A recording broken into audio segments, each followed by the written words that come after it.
Hello everyone. So in the last video we have learned about the phases of cell cycle. So in this video we will be learning in detail about all those phases and सबसे पहले हम start करते हैं कि हमें पता है कि cell cycle has two phases, that is interphase and M phase, right? Then interphase में हमने पढ़ा था कि we have how many phases, sub phases, that is G1, S and G2. ठीक है। अब G जो वर्ड है दैट स्टैंड फॉर गैप, मैंने पहले भी आपको बताया था, और S का मतलब है सिंथेसिस। अब G1 फेज में क्या हो रहा है, सेल मेटाबॉलिकली बहुत एक्टिव होता है एंड वो अपने आप को कंटिन्यू करवाता है, मतलब उसकी ग्रोथ होती रहती है, बट DNA पे कोई इफेक्ट नहीं पड़ेगा, DNA is not replicating. But in case of जो S फेज है, अब सिंथेसिस फेज में क्या होगा, DNA will start it's replication and it will double it's amount. ठीक है। अब इसकी अमाउंट जब डबल हो जाएगी, ठीक है, बट यहाँ पे एक चीज़ का हमें ध्यान रखना है, that chromosome number it will remain same. ठीक है। और हर एक क्रोमोसोम की 2 chromatids that is sister chromatids बननी स्टार्ट हो जाएंगी। तो यहाँ पे सबसे जो इम्पोर्टेंट पॉइंट हमें नोट करना है दैट इज़ कि DNA gets double, right, but chromosome number जो है वो वेरी नहीं करता है, और बहुत सारे एंट्रेंस में ये चीज़ पूछी जाती है। ठीक है। Then we have the next phase that is G2 phase. अब G2 फेज का क्या काम है, G2 फेज, क्योंकि G2 फेज नोज कि उसको अब क्या करना है, माइटोटिक फेज में पार्टिसिपेट करना है। नाउ अब सेल को जो भी रेगुलेटरी प्रोटीन्स की रिक्वायरमेंट है, जो भी प्रोटीन्स की रिक्वायरमेंट है, आइदर इट इज़ RNA या कुछ भी ऐसा चीज़ चाहिए, तो उसके लिए ये प्रेपरेशन करता है। तो हर चीज़ जो कि रिक्वायर्ड है in during the process of mitosis, it will start forming, right. तो इस तरीके से हमने ये साइकिल पढ़ा था G1, S, G2, राइट। अब ये जो आपका फेज़ हो जाता है, ये जो 3 फेजेज है, ये वाला फेज़ इंटरफेज, ये लॉन्गेस्ट फेज़ होता है एज़ कम्पेयर टू आपका M फेज़। ठीक है। तो इनमें 3 फेजेज आ जाते हैं, G1, S और G2। ठीक है। अब नेक्स्ट हम चलते हैं नेक्स्ट फेज़ पे, दैट इज़ माइटोटिक फेज़। ठीक है। अब माइटोटिक फेज़ का मतलब क्या है, माइटोसिस एक्चुअली आपकी इक्वेशनल डिवीज़न को रेफर कर रहा है। मतलब माइटोटिक डिवीज़न में क्या होता है, आपके क्रोमोसोम का नंबर जो आपके पेरेंट सेल में होगा वही आपके डॉटर सेल में होगा। फॉर एग्जांपल, अगर पेरेंट सेल में 46 क्रोमोसोम है नंबर, ठीक है, तो it will remain same in case of your daughter cell as well. जो प्रोजेनी आपकी बनेगी उसमें भी इतना ही रहेगा। वेरएज अब मियोसिस में, जो हम नेक्स्ट वीडियो में करेंगे, मियोसिस में हम देखते हैं कि वहाँ पे क्रोमोसोम का नंबर हाफ हो जाता है, और इसीलिए हम उसको रिडक्शनल डिवीज़न कहते हैं। ठीक है। अब माइटोटिक डिवीज़न में आप फर्स्ट फेज़ की बात कर लेते हैं, डेट इज़ प्रोफेज़। अब प्रोफेज़ में क्या हो रहा है, अब आपको पता है कि सिंथेसिस फेज़ में आपका जो क्रोमोसोम था, ठीक है, वो जो DNA था वो रेप्लिकेट करा, क्रोमेटिड्स बनी है। क्रोमेटिड एक्चुअली क्या होती है, क्रोमेटिड क्या होती है, आपका जब भी क्रोमेटिन मटेरियल, आपको पता है न्यूक्लियस में क्या होता है, क्रोमेटिन मटेरियल, और वो बहुत डिसऑर्गेनाइज्ड वे में पड़ा होता है। अगर हम यहाँ पे बात करें तो अगर ये न्यूक्लियस है, इसमें डिसऑर्गेनाइज्ड वे में पड़ा होता है। जब वो अपने आप को कंडेंस कर लेगा और एक प्रॉपर शेप ले लेता है, उसको आप कहते हो क्रोमेटिड। ठीक है। अब प्रोफेज एक माइटोटिक फेज का जो फर्स्ट फेज है दैट इज़ प्रोफेज। इसमें क्या होगा, प्रोफेज में आप देखते हो कि आपको जो क्रोमोसोम्स हैं वो पहले यहाँ पे विजिबल होंगे। तो सिग्निफिकेंस इसकी प्रोफेज की क्या है कि यहाँ पे क्रोमोसोम आपको दिखने स्टार्ट हो जाते हैं। एक और चीज़ आप यहाँ पे नोट करते हो कि आपका जो न्यूक्लियर मेम्ब्रेन है, ऑब्वियसली क्रोमोसोम है तो उसके अराउंड न्यूक्लियस भी होगा, न्यूक्लियर मेम्ब्रेन होगी, वो आपको टूटती हुई नज़र आती है, डिसइंटीग्रेट होती हुई नज़र आती है। ठीक है। और जो न्यूक्लियोलस है वो भी आपको डिसइंटीग्रेट करता हुआ नज़र आएगा। देन आपके पास एक ऑर्गेनेली बनती है, सेंट्रियोल और जो स्पिंडल फाइबर है जिनमें से माइक्रोट्यूब्यूल फाइबर्स निकलते हैं, वो आपको दिखने स्टार्ट होते हैं। ठीक है। इस तरीके से आप देख सकते हो कि आपको क्रोमोसोम आपके विजिबल होते हैं, और न्यूक्लियर मेम्ब्रेन जो है ये क्या कर जाती है, डिसइंटीग्रेट होना स्टार्ट कर जाती है। ठीक है। ऐसे टूटना स्टार्ट हो जाती है, राइट। अब उसके बाद हम बात करते हैं नेक्स्ट फेज़ में, मेटाफेज़। मेटाफेज़ से पहले आपका प्रो मेटाफेज़ भी आता है।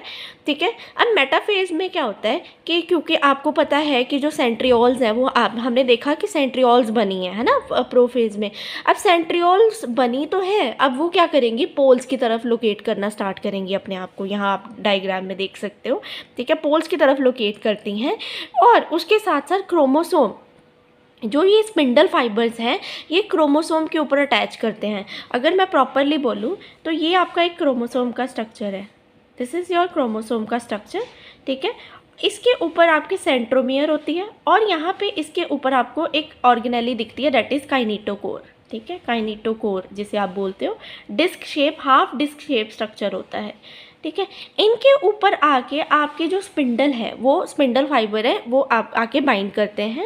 एज अ रिज़ल्ट वो क्या करते हैं, वो क्रोमोसोम को आपके इक्वेटोरियल प्लेट पर अलाइन करवा देते हैं, ठीक है। तो आप यहाँ देख सकते हो कि इक्वेटोरियल प्लेट मतलब इक्वेटर पे, मतलब इक्वेटर क्या होता है, किसी भी सेल का सेंटर है ना, जहाँ से आपका रेडियस है वहीं से जो हाफ बनेगा है ना, half of sphere is your we can say, जो सेंटर पार्ट होता है जो दो इक्वल पार्ट्स में डिवाइड करता है, दैट इज इक्वेटर, है ना।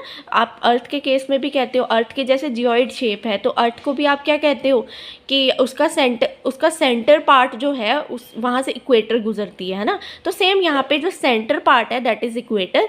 अब वहाँ पे क्रोमोसोम आपके अलाइन कर जाते हैं और स्पिंडल ने इनको एज अ पकड़ के रखा है, ठीक है, और वो अलाइनमेंट में हेल्प करवाते हैं। देन आपका आता है एनाफेज। एनाफेज में क्या होता है कि ये जो आपका क्रोमोसोम है, यहाँ पे अगर मैं यहाँ पे बनाऊँ, just wait give me a second, right, ठीक है। यहाँ पे आपको क्या दिख रहा है, यस, तो यहाँ पे ये जो क्रोमोसोम है ऐसे पूरा स्ट्रक्चर, आधा इधर को आधा इधर को, मतलब ये क्या कर जाएंगे, आपस में सेपरेट कर जाएंगे और ये दो सिस्टर क्रोमेटिड्स बन जाएंगी। जब ये दो सिस्टर क्रोमेटिड्स बन जाएंगी तो अब यहाँ पे देख सकते हो एक क्रोमेटिड जो है वो एक पोल की तरफ खिंच गई, दीज आर द पोल्स ना, जो पेरिफेरल एंड है इसको आप पोल्स कहते हो, है ना।